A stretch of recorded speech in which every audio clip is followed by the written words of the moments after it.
අපි අද ඇවිල්ලා ඉන්නේ ජායලට. රත්ති නුවරංකාරී තරඟයේ ජයග්‍රාහිකාවක් මුණ ගැහෙන්න. අපි බලමු ඒ වාසනාවන්තය කවුද කියලා. මේ ඉන්නේ රත්ති නුවරංකාරී ජයග්‍රාහිකාව ශානිකා මහත්මිය. මගේ සුබ පැතුම් ඔබට. ඇත්තටම බොහොම ස්තුතියි. මේ වෙලාවේ ඔබට මොකද හිතෙන්නේ? ඇත්තටම හිතා ගන්න බෑ මේ වගේ වටින දෙයක් මට හම්බුණා කියන එක. කෝල් කරලා කියද්දිත් මම දෙතුන් පාරක්ම කල්පනා කරා මමද විනර් කියන එක. තහවුරු වුණාට පස්සේ මට තාමත් හිතා ගන්න බෑ අද මම මෙතන ඉන්නේ වින් කරලාද කියන එක.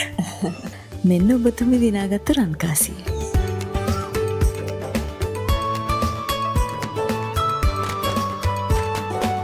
අපිට කියන්නකෝ මේ තරඟට සම්බන්ධ වුණේ කොහොමද කියලා? අපේ ගෙදර කලින් ඉඳන්ම පාවිච්චි කරන රත්ති. ඉතින් හැමපාරම රත්ති ගේනකොට අනිවාර්යෙන් අම්මා කියනවා මට මේකට මැසේජ් එකක් දාන්න කියලා. මැසේජ් ගොඩක් දාලා තියෙනවා. මේ පාර අන්තිමට දාපු මැසේජ් එකෙන් තමයි මට විනර් කියලා රත්ති එකෙන් කෝල් කරලා කිව්වේ. අනිත් අයට ඔබට මොකද කියන්න තියෙන්නේ? ඇත්තටම මගේ අම්මගේ කලින් ඉඳන්ම ගන්නේ රත්ති. මම පාවිච්චි කරන්නේ රත්ති.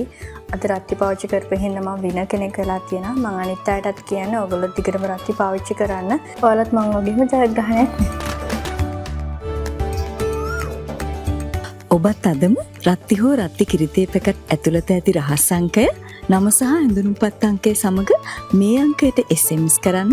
නැතහොත් පැකට්ටුව පිටුපස ඇති කූපන් පත පුරවා මේ ලිපිනයට තැපල් කරන්න. ඔබත් අදම රත්ති නුවරංකාරියක් වෙන්න. රත්ති නුවරංකාරී